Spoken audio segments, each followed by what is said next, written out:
आपने भी अपने घर में ये सेटअप जरूर देखा होगा। आप बटन दबाते हैं और उधर बल्ब जल उठता है। क्या कभी सोचा है दीवार के पीछे ऐसा क्या होता है जिससे बल्ब जल उठता है?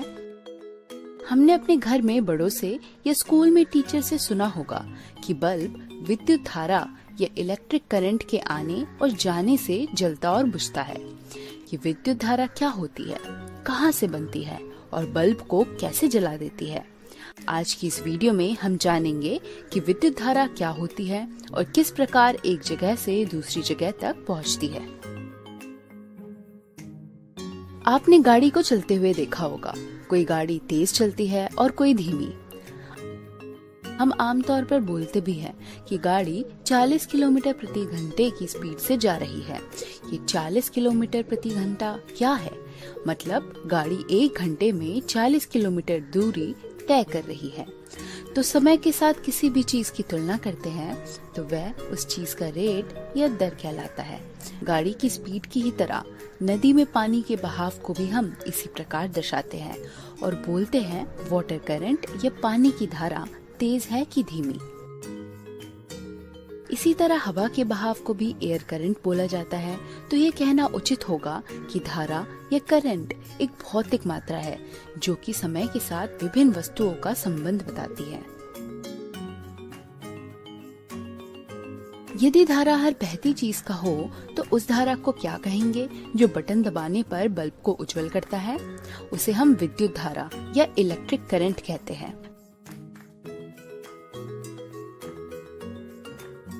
विद्युत आवेश के प्रवाह की दर विद्युत धारा कहलाती है। यदि Q विद्युत आवेश t समय में एक विशेष क्षेत्र से गुजरता है तो Q और t का अनुपात विद्युत धारा को दर्शाता है, जिसे हम विज्ञान में I से दर्शाते हैं।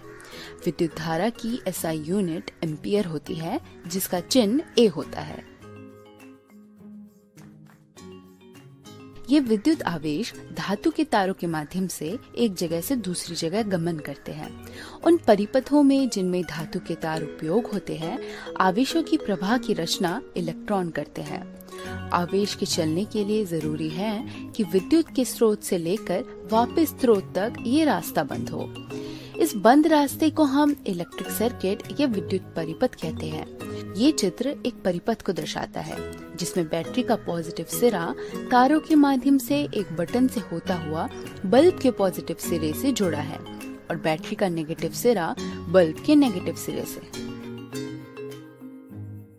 परिपथ तो समझ आया, मगर ये पॉजिटिव और नेगेटिव क्या है? ये पॉजिटिव और नेगेटिव चिन्ह सर्किट में विद्युत धारा की दिशा बताते हैं। बैटरी के पॉजिटिव सिरे से विद्युत धारा गमन करना शुरू करती है और नेगेटिव सिरे तक आती है। इस बात का भी ध्यान रखना होगा कि इलेक्ट्रॉन्स विद्युत धारा की उल्टी दिशा में गमन करती है। लेकिन हमने ये भी जाना कि आवेशों की प्रवाह की रचना इलेक्ट्रॉन करते हैं और विद्युत धारा आवेश पर निर्भर करती है। फिर विद्युत धारा उल्टी दिशा में क्यों गमन करती है? उसे भी इलेक्ट्रॉन्स की ही दिशा में गमन करना चाहिए। इलेक्ट्रॉन्स में ऋणात्मक आवेश होता है। इलेक्ट्रॉन्स के चलने के कारण धातु के तारों में एक धनात्मक आवेश उत्पन्न होता है। हम यदि आवेश की दिशा देखें तो इलेक्ट्रॉन्स की दिशा से उल्टी नजर आएगी। तो विद्युत धारा की दिशा इस धनात्मक आवेश की दिशा की तरफ ली जाती है, जो कि और कोई कारण से नहीं बल्कि इलेक्ट्रॉन्स के गमन करने की वजह से ही बनते हैं। जिस प्रकार स्पीडोमीटर गाड़ी की स्पीड मापने के लिए उपयोग होता है, उसी प्रकार किसी भी सर्किट में विद्युत धारा मापने के लिए एमीटर नाम के उपकरण का प्रयोग किया जाता है।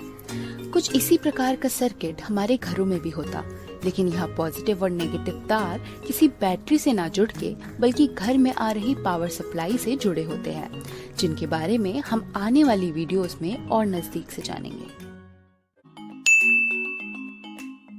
किसी चालक में आवेश की प्रवाह की दर विद्युत धारा कहलाती है और इसी विद्युत धारा से बल्ब उज्जवल होता है। हम जानते हैं कि आवेश धातु से बने तारों में हमेशा मौजूद रहता है, तो फिर बल्ब के उज्जवल होने के लिए परिपथ में बैटरी लगाने की आवश्यकता क्यों पड़ती है? बैटरी में ऐसा क्या है कि जब हम उसे परिपथ में लगाते हैं तो बल्ब उज्जवल हो जाता है? बल्ब के उज्जवल होने की प्रक्रिया में विद्युत धारा के साथ एक और भौतिक राशि काम करती है, जिसे विद्युत विभवांतर या अंग्रेजी में इलेक्ट्रिक पोटेंशियल डिफरेंस भी कहते हैं। ये विभवांतर क्या होता है, चलिए इसे उदाहरण की मदद से समझने की कोशिश करते हैं। क्या कभी आपने समतल पक्के फर्श और ढलाव पर पानी डाला है? क्या दोनों परिस्थितियों में पानी एक ही तरह बहता है? जवाब है नहीं। ढलाव पर पानी जब तक सबसे नीचे की तरफ न पहुंच जाए तब तक बहता रहता है, और इसके विपरीत समतल फर्श पर एक समय बाद वह बहना बंद हो जाता है। ढलाव पर हमने कोई बल्ब भी नहीं लगाया, तब भी पानी खुद ब खुद नीचे पहुंच जाता है, जबकि समतल फर्श पर बल्ब लगाने के बावजूद पानी का बहना बल्ब के खत्म होते ही रुक जाता है। दोनों ही परिस्थितियों में ऐसा क्या अंतर है जिस कारण पानी के साथ ऐसा हुआ होगा? बिल्कुल ठीक समझे, ऊंचाई में अंतर के कारण ढलाव पर गुरुत्वाकर्षण एवं पानी के अणुओं का एक दूसरे पर बल लगा, जिस कारण पानी नीचे तक आ गया। इसी प्रकार समतल फर्श की जगह एक पानी का पाइप लिया जाए और उसमें पानी कुछ इस तरह हो, तो क्या नल की टूंटी खोलने पर हमें पानी मिलेगा? नहीं। जब तक पीछे से कोई बल नहीं लगेगा या यूँ कहे कि कोई दबाव नहीं बनेगा, तब तक हमें पानी आता नजर नहीं आएगा। इसी दबाव को बनाने के लिए पानी के पाइप को एक पानी की टंकी से जोड़ा जाता है।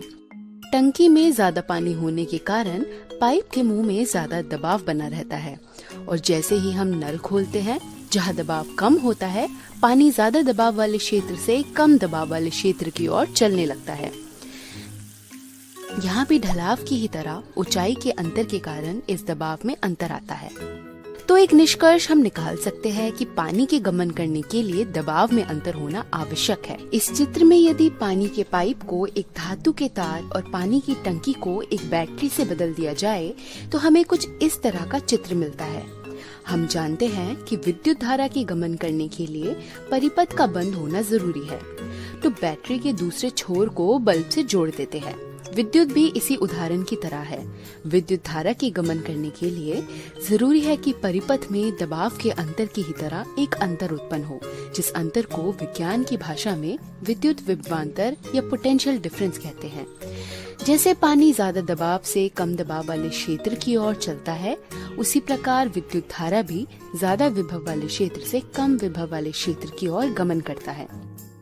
बैटरी के एक छोर से दूसरे छोर के बीच विभव का अंतर लिया जाए तो वह विभवांतर कहलाता है। बैटरी में रसायन प्रक्रियाओं के कारण हमें ये विभवांतर प्राप्त होता है।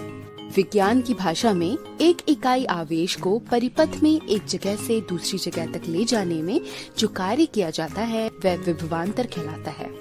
विभवांतर को V के चिन्ह से दर्शाते हैं और इसकी SI यूनिट वोल्ट होती है। 1 वोल्ट 1 जूल और 1 कूलम का अनुपात होती है। विभवांतर को वोल्टमीटर नामक एक उपकरण की मदद से मापा जाता है। वोल्टमीटर को हमेशा परिपथ में पैरेलल या समानांतर क्रम में लगाते हैं। अलग अलग वोल्ट की बैटरीज बाजार में उपलब्ध होती है। आने वाली वीडियोस में हम विभवांतर से जुड़े और नियमों के बारे में करीब से जानेंगे। जैसा कि हमने विद्युत से जुड़ी 2 बहुत महत्वपूर्ण राशियां विद्युत धारा और विभवांतर के बारे में विस्तार में जाना, यही 2 राशियां भौतिक विज्ञान के विद्युत क्षेत्र की नींव बनती है। अब सवाल ये है कि क्या ये दोनों राशियां अलग अलग कार्य करती हैं या दोनों में कोई संबंध होता है? परिभाषा कहती है कि दोनों ही राशियां व्यक्तिगत तौर पर अलग है, लेकिन जर्मनी के जॉर्ज ओम नाम के भौतिक विज्ञानी ने अपने प्रयोग से जाना कि विद्युत धारा और विभवांतर में एक संबंध होता है। ओम का कहना है कि यदि भौतिक अवस्थाएं जैसे कि ताप, लंबाई इत्यादि स्थिर हो, तब किसी विद्युत परिपथ में प्रतिरोध के सिरों पर उत्पन्न विभवांतर उस प्रतिरोध में प्रवाहित होने वाली विद्युत धारा के समान अनुपाती होता है। यहाँ अनुपात शब्द पर जोर दिया गया है। यदि विद्युत धारा बढ़ता और घटता है तो यह किस अनुपात में होता है? इस अनुपात को ओम ने नाम दिया रेजिस्टेंस एवं प्रतिरोध का। ये प्रतिरोध क्या होता है? आपको याद होगा हमने विभवांतर को पानी के टैंक के उदाहरण से समझा था। यदि इस पाइप की लाइन में एक वाल्व लगा दी जाए, जो वाल्व नल में जाने वाली पानी की मात्रा को नियंत्रित करती हो, तो यहाँ ये वाल्व पाइपलाइन में एक प्रतिरोध की तरह काम करती है। प्रतिरोध का शाब्दिक अर्थ है किसी भी चीज का विरोध करना। किसी भी चीज के विरोध करने वाले को यह रेजिस्टर या प्रतिरोधक कहा जाता है। ये वाल्व पानी का विरोध कर उसकी मात्रा को नियंत्रित करता है। यदि इस वाल्व को परिपथ में एक प्रतिरोधक से बदल दिया जाए तो हम देखेंगे कि ये प्रतिरोधक परिपथ में विद्युत धारा को बढ़ाएगा या घटाएगा। अब आप सोच रहे होंगे कि प्रतिरोधक दिखने में कैसा होता है। परिपथ में लगी हर वह चीज जिस कारण विद्युत धारा के मान में बदलाव आए वह प्रतिरोधक हो सकती है। बल्ब, एलईडी या कोई भी अलग किस्म का तार प्रतिरोधक हो सकता है। ओम के नियम के अनुसार हम बोल सकते हैं कि किसी भी परिपथ में विद्युत धारा को चालक के प्रतिरोध से गुना कर दिया जाए तो वह परिपथ में आए विभवांतर के मान बराबर ही आएगा। इसकी खोज ओम ने की थी, इसलिए प्रतिरोध की एसआई यूनिट को ओम का नाम दिया गया और इसे ग्रीक अक्षर ओम से दर्शाया जाता है। एक ओम एक वोल्ट और एक एम्पियर के अनुपात के बराबर होता है। आइए ओम के नियम को सिद्ध करने के लिए एक एक्टिविटी करते हैं। इस एक्टिविटी को करने के लिए हमें 4 1.5 वोल्ट की बैटरीज, एक एमीटर, एक वोल्ट मीटर और एक आधा मीटर लंबा नाइक्रोम का तार जो यह रेजिस्टर की तरह काम करेगा और सर्किट को जोड़ने के लिए एक स्विच और कॉपर के तार की आवश्यकता होगी। नाइक्रोम निकल, क्रोमियम, आयरन और मैंगनीज का एलॉय होता है। परिपथ को इस तरह जोड़ा जाए। हम जानते हैं कि एमीटर परिपथ में श्रेणी क्रम और वोल्ट मीटर समानांतर क्रम में लगाया जाता है। परिपथ पूरा होने के बाद स्विच को ऑन करें और विद्युत धारा और विभवांतर की रीडिंग एक टेबल में लिख लें। यह एक चीज ध्यान देने वाली है कि परिपथ में लगे तारों में भी थोड़ा प्रतिरोध होता है और साथ ही समय के साथ बैटरी के टर्मिनल्स के बीच का विभवांतर भी कम होता रहता है। लेकिन यहाँ ओम के नियम को समझने के लिए वोल्ट मीटर और बैटरी के विभवांतर को बराबर लिया गया है। यही प्रक्रिया 4 बार करें और परिपथ में हर बार एक बैटरी बढ़ा दें।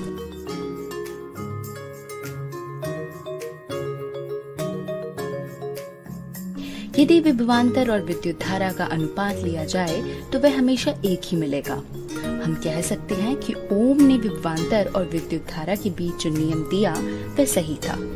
अगर नाइक्रोम तार की जगह कोई दूसरा प्रतिरोधक लिया जाए, जैसे कि कोई एलईडी लाइट, तो क्या तब यह अनुपात वही आएगा जो नाइक्रोम तार के केस में आया था? चलिए करके देखते हैं।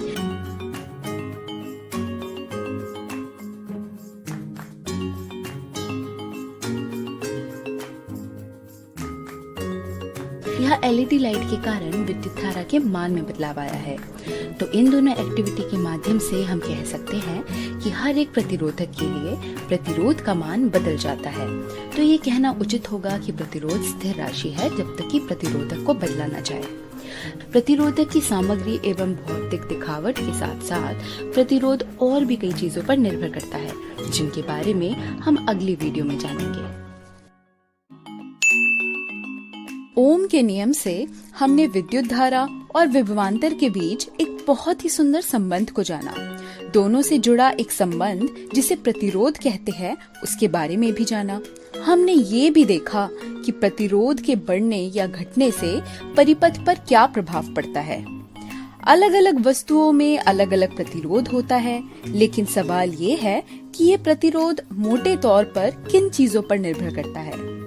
आज की वीडियो में हम देखेंगे कि प्रतिरोध किन किन कारकों पर निर्भर करता है और साथ ही प्रतिरोध को परिपथ में लगाने के विभिन्न परिस्थितियों पर भी प्रकाश डालेंगे। चलिए एक एक्टिविटी करके देखते हैं।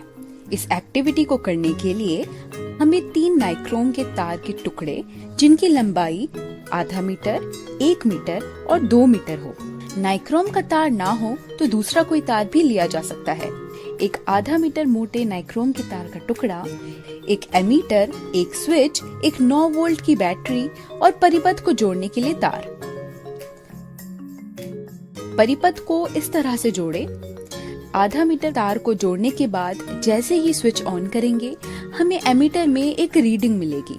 उसे टेबल में लिख लेते हैं। हम जानते हैं कि परिपथ को जोड़ने वाले तारों के कारण भी विभवांतर में गिरावट होती है, लेकिन यह सिद्धांत को समझने के लिए उस गिरावट को विचार में नहीं लिया गया। इसलिए जितना विभवांतर बैटरी उत्पन्न कर रही है उतना ही हिसाब में लिया है। अब इस तार को 1 मीटर वाले तार से बदलकर देखते हैं। ये क्या, एमीटर की रीडिंग में बदलाव आया है। चलिए अब 2 मीटर वाला तार लगाकर देखते हैं। रीडिंग फिर बदल गई। यदि ध्यान से देखें तो पता चलेगा कि तार की लंबाई बढ़ाने से विद्युत धारा का मान कम हो रहा है, लेकिन विभवांतर तो बराबर ही है। इसका मतलब ये है कि परिपथ में प्रतिरोध बढ़ रहा है। यदि प्रतिरोध का मान ज्ञात किया जाए तो एक पैटर्न दिखेगा। तार की लंबाई को बढ़ाने से प्रतिरोध भी बढ़ जाता है। लंबाई के कारण विद्युत धारा को ज्यादा रास्ता तय करना पड़ा, जिस कारण उसने ज्यादा प्रतिरोध को झेला। यही कारण है कि प्रतिरोध बढ़ा और विद्युत धारा का मान कम हुआ। दूसरे केस में एक मोटा तार लगाकर देखते हैं और एमीटर की रीडिंग को पहले वाले केस से तुलना करते हैं। हमने देखा कि मोटा तार लगाने से विद्युत धारा के मान में बढ़ोतरी हुई। इसे देखें तो जानेंगे कि तार के मोटे होने के कारण विद्युत धारा का प्रवाह बढ़ जाएगा और प्रतिरोध कम होगा। दूसरे शब्दों में, तार के मोटे होने से अनुप्रस्थ काट का क्षेत्रफल या क्रॉस सेक्शनल एरिया बढ़ेगा। तो इस एक्टिविटी से ये निष्कर्ष निकालना उचित होगा कि प्रतिरोध तार की लंबाई बढ़ने से बढ़ जाता है और अनुप्रस्थ काट के क्षेत्रफल को बढ़ाने से प्रतिरोध कम होता है। और एक चीज पर प्रतिरोध निर्भर करता है, चालक की सामग्री पर, जो हमने पिछली वीडियो में जाना था। इसे गणित के तरीके से लिखा जाए तो यदि L तार की लंबाई को दर्शाता है और A अनुप्रस्थ काट के क्षेत्रफल को, प्रतिरोध लंबाई के तो सीधे तौर पर आनुपातिक होगा और क्षेत्रफल के व्युत्क्रमानुपाती। आनुपातिकता का चिन्ह हटाने के लिए एक स्थिरांक को लाना होगा। यहाँ ये स्थिरांक को रो से दर्शाते हैं। रो को प्रतिरोधकता एवं रेजिस्टिविटी के नाम से जाना जाता है। प्रतिरोधकता की SI यूनिट ओम मीटर होती है। प्रतिरोधकता चालक के द्रव्य पर निर्भर करती है। तो ये बात हुई प्रतिरोध एवं प्रतिरोधकता की। अब आगे बढ़ते हैं। यदि हम अपने घर में देखें तो अलग अलग उपकरण पावर सप्लाई से जुड़े होते हैं। आपने भी ध्यान दिया होगा कि जब एक उपकरण खराब होता है तब दूसरे उपकरण पर उसका असर नहीं दिखाई देता। यदि हमारे घर में एक बल्ब खराब होता है तो दूसरे बल्ब में रोशनी आती रहती है। या फिर फ्यूज या MCB जैसे उपकरण को देखा होगा जो कि विद्युत मीटर के पास लगा रहता है। इन उपकरण का काम ये होता है कि घर में किसी भी प्रकार के शॉर्ट सर्किट होने के समय ये पावर सप्लाई को वही रोक देते हैं और बाकी उपकरण को खराब होने से बचा लेते हैं। क्या कभी सोचा है कि इन उपकरणों को घर के विद्युत परिपथ में लगाने का एक खास नियम रहता है? वीडियो के इस भाग में हम परिपथ में विभिन्न प्रकार से प्रतिरोध को लगाने पर चर्चा करेंगे। आपने सीरीज और पैरेलल तो कई बार सुना होगा। इन उपकरण के परिपथ में लगाने के नियम के पीछे सारा खेल सीरीज और पैरेलल का ही है। ये सीरीज और पैरेलल क्या होते हैं, चलिए थोड़ा करीब से जानते हैं। ये परिपथ लेते हैं। यदि इस परिपथ में एक एमीटर लगाया जाए और स्विच को ऑन करे तो हमें परिपथ में विद्युत धारा का मान मिलेगा।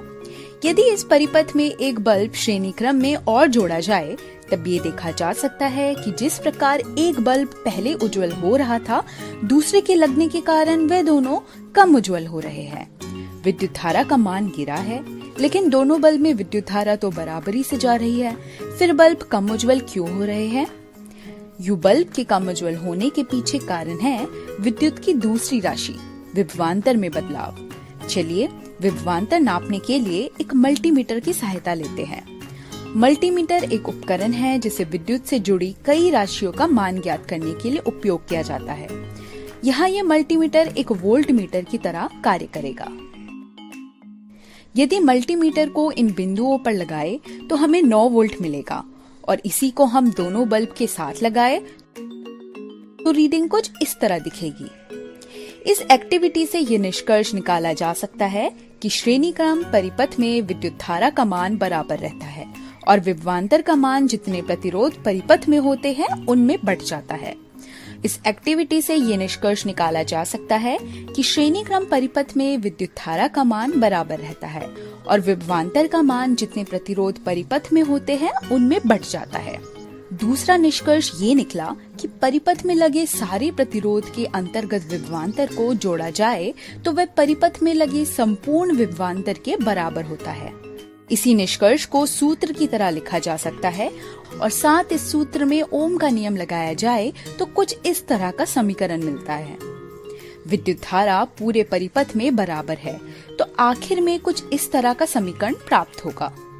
ये कहना उचित होगा कि श्रेणी क्रम में सभी व्यक्तिगत प्रतिरोध को जोड़ा जाए तब ये जोड़ परिपथ में समस्त प्रतिरोध बताएगा। दूसरे केस में यदि एक बल्ब को दूसरे से ना जोड़कर बल्कि दोनों बल्बों को समानांतर रूप में परिपथ में जोड़ा जाए तो वह समानांतर क्रम परिपथ कहलाता है। समानांतर क्रम श्रेणी क्रम से विपरीत रहता है। यहाँ देखें तो दोनों बल्ब बराबरी से उज्जवल हो रहे हैं, जिसका मतलब है कि दोनों बल्बों में विभवांतर की मात्रा बराबर है। साथ ही विद्युत धारा दो भाग में बढ़ती नजर आ रही है। गौर से देखें तो संपूर्ण विद्युत धारा इस केस में बढ़ गई है, जबकि बैटरी हमने पहली वाली ही उपयोग की है। तो ये निष्कर्ष निकाला जा सकता है कि समानांतर क्रम में प्रतिरोध के समक्ष विभवांतर तो बराबर रहता है, लेकिन विद्युत धारा परिपथ में बंट जाती है। यदि प्रतिरोध की संख्या बढ़ाई जाए तो विद्युत धारा उतनी ही बार बढ़ जाएगी।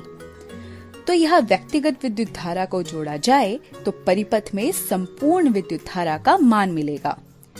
यह भी ओम का नियम लगाकर समीकरण को इस रूप में लिखा जा सकता है। विभवांतर बराबर होने के कारण समानांतर क्रम में लगे प्रतिरोध में कुछ इस तरह का संबंध मिलेगा। यदि प्रतिरोध की संख्या बढ़ा दी जाए तो वह इस समीकरण में बढ़ती रहेगी। यही कारण है कि हमारे घर में सभी विद्युत से चलने वाले उपकरण समानांतर क्रम में लगे रहते हैं, ताकि सभी को अपनी प्रतिरोध अनुसार विभवांतर मिल सके और एक उपकरण के खराब होने का दूसरे पर असर न पड़े। इसी प्रकार फ्यूज श्रेणी क्रम में इसलिए लगाया जाता है ताकि सारी विद्युत धारा इससे होकर गुजरे और शॉर्ट सर्किट के समय कोई दूसरा उपकरण खराब ना होकर ये विद्युत की सप्लाई को वही रोक दे। तो आज की वीडियो में हमने जाना कि प्रतिरोध किन कारकों पर निर्भर करता है और साथ ही प्रतिरोध को भी परिपथ में लगाने के विभिन्न तरीकों को समझा। उम्मीद है कि आपको इस वीडियो में सब समझ आया होगा। साथ ही आप ये भी समझे होंगे कि किस तरह घर में लगे विभिन्न उपकरणों के चलने के पीछे क्या राज होते हैं। आने वाली वीडियोस में हम इनको और करीब से जानेंगे। हम जानते हैं कि बल्ब हमारे कमरे को उज्जवल करता है। गर्म आयरन हमारे कपड़ों को प्रेस करने के काम आती है। साथ ही हीटर हमारे कमरों को गर्म रखने में मदद करता है। इन सब उपकरणों को देखें तो एक चीज सभी में सामान्य मिलेगी। ये तीनों उपकरण विद्युत की उपस्थिति में गर्म होना शुरू हो जाते हैं। तो ये उपकरण का गर्म होना किस कारण और कैसे होता है? शायद आप सोच रहे होंगे कि इन उपकरणों में कुछ तो खास होता होगा जिस कारण ये गर्म हो जाते हैं। हाँ, ऐसा होता है, जिससे बल्ब में फिलामेंट, आयरन में हीटिंग एलिमेंट और हीटर में हीटिंग कॉइल। लेकिन अगर इन उपकरणों में कुछ खास होता है तो विद्युत से चलने वाला पंखा बंद होने के बाद छूकर देखने पर गर्म क्यों लगता है? क्यों फ्रिज की एक साइड हमेशा गर्म रहती है? मोबाइल चार्जिंग पर लगाने पर चार्जर क्यों गर्म हो जाता है? टेलीविजन की दोनों साइड गर्म क्यों रहती है? इनमें तो कुछ गर्म करने वाली खास चीज भी नहीं। तो फिर ऐसा होने का कारण क्या है? शायद आप कंफ्यूज हो गए हैं। आज की इस वीडियो में आपको अपने कंफ्यूजन का जवाब मिल जाएगा। विद्युत से चलने वाले उपकरण के गर्म होने के पीछे एक ही कारण है, जिसे हम विद्युत धारा के तापीय प्रभाव एवं हीटिंग इफेक्ट ऑफ इलेक्ट्रिसिटी के नाम से जानते हैं। जी हाँ, विद्युत धारा के गमन करने की वजह से उपकरण में तापीय प्रभाव पड़ता है। ये तापीय प्रभाव और किसी वजह से नहीं बल्कि ऊर्जा एवं ऊर्जा के बदलाव के कारण होता है। विद्युत से आने वाली ऊर्जा कुछ तो उपकरण को चलाने में उपयोग होती है और बाकी की ऊर्जा ताप की शक्ल में उपकरण से बाहर निकल जाती है। यदि विज्ञान की भाषा में देखें तो हम जानते हैं कि किसी भी विद्युत आवेश इलेक्ट्रिक चार्ज को एक जगह से दूसरी जगह तक ले जाने में किए गए कार्य को विभवांतर कहा जाता है। तो अगर संपूर्ण कार्य लिया जाए, जिसे टोटल वर्क डन भी कहते हैं, उसे हम W से दर्शाते हैं। भौतिक विज्ञान में हमने ये भी पढ़ा है कि किसी भी चीज पर किया गया कार्य ऊर्जा में आए बदलाव के बराबर होता है। तब हम कह सकते हैं कि विद्युत से आने वाली ऊर्जा इस कार्य के बराबर होगी, जिसे H से दर्शाया जाता है। यदि समीकरण की RHS को T से गुना और भाग करे तो कुछ ऐसा समीकरण मिलेगा, और ओम के नियम के द्वारा V का सूत्र लगाने के बाद कुछ ऐसे समीकरण की प्राप्ति होगी। इस समीकरण को जूल के तापन नियम या जूल्स लॉ ऑफ हीटिंग के नाम से जाना जाता है। इस नियम से ये निष्कर्ष निकाला जा सकता है कि चालक में हीट की मात्रा विद्युत धारा के वर्ग के आनुपातिक, प्रतिरोध के आनुपातिक और समय के भी आनुपातिक होती है। यदि इसे आयरन के उदाहरण से समझा जाए तो पता चलेगा कि आयरन में कॉइल होती है जिसमें प्रतिरोध रहता है। वोल्टेज के आने से इस कॉइल में प्रतिरोध एवं विद्युत धारा बढ़ता एवं घटता है, जिस कारण से हीट भी बढ़ती और घटती है। साथ ही जितना समय आयरन ऑन रहेगा उतना ही ज्यादा गर्म होता रहेगा। तापीय प्रभाव के अलावा पावर भी विद्युत में एक बड़ी अहम भूमिका निभाता है, जिसके बारे में हम अगली वीडियो में जानेंगे। क्या आपने कभी हार्डवेयर शॉप से बल्ब खरीदा है? दुकानदार आपसे पूछता है कौन सा बल्ब चाहिए और आप कहते हैं 100 वॉट का बल्ब दे दो या 60 वॉट का बल्ब दे दो। ये 100 वॉट और 60 वॉट क्या होता है? क्या आपने कभी अपने घर में विद्युत से चलने वाले उपकरणों को ध्यान से देखा है? कभी आयरन पर ही गौर किया हो तो आपने उस पे 1 किलोवाट लिखा देखा होगा। ठीक उसी प्रकार हीटर पर 1.5 किलोवाट भी। ये वॉट या किलोवाट है क्या? ये दरअसल इस उपकरण की इलेक्ट्रिक पावर या विद्युत शक्ति होती है। अभी शक्ति क्या होती है, चलिए इसके बारे में जानते हैं। किसी भी कार्य के करने के दर को शक्ति कहा जाता है। उदाहरण के तौर पर यदि आपको घर से विद्यालय तक आने में 10 मिनट लगते हैं, आप ये भी जानते हैं कि घर से विद्यालय तक आने में आपका शरीर कुछ कार्य भी करता है। यहाँ आपके द्वारा 10 मिनट तक किए गए कार्य को शरीर की शक्ति के रूप में दर्शाया जाता है। विज्ञान की भाषा में लिखा जाए तो किया गया कार्य ऊर्जा के बराबर रहता है। यदि उसका रेट लिया जाए तो वह शक्ति बताता है। हीट की ही तरह शक्ति को भी अलग अलग तरह से लिखा जा सकता है। शक्ति की SI यूनिट वॉट होती है, जिसे W से दर्शाते हैं। 1 सेकंड में किए गए 1 जूल कार्य को 1 वॉट कहते हैं। इसी के साथ साथ 1 वोल्ट और 1 एम्पियर के गुणांक को भी 1 वॉट कहा जाता है। यदि 100 वॉट पर वापस जाया जाए जहां से शुरू किया था, 100 वॉट का मतलब है कि बल्ब में 1 सेकंड में 100 जूल ऊर्जा की खपत होती है। एक और उदाहरण लेते हैं। आपके घरों में विद्युत के मीटर होते हैं। आपने सुना होगा कि इस बार 50 यूनिट बिजली चली है। क्या आप जानते हैं कि ये 50 यूनिट क्या होता है? 1 यूनिट का मतलब होता है 1 किलोवाट घंटा। मतलब 1 घंटे तक 1 किलोवाट शक्ति की खपत हुई, तब जाके 1 यूनिट बनी। यूनिट विद्युत ऊर्जा की इकाई है। तो 50 यूनिट का मतलब ये हुआ कि समय और शक्ति को गुना किया गया तब 50 आया, तो उसे 50 यूनिट कहा गया। इस वीडियो के बाद उम्मीद है आप लोग घर में आने वाली पावर सप्लाई को थोड़ा बेहतर समझ पाए होंगे। बाकी विज्ञान में सवालों की कोई कमी नहीं है।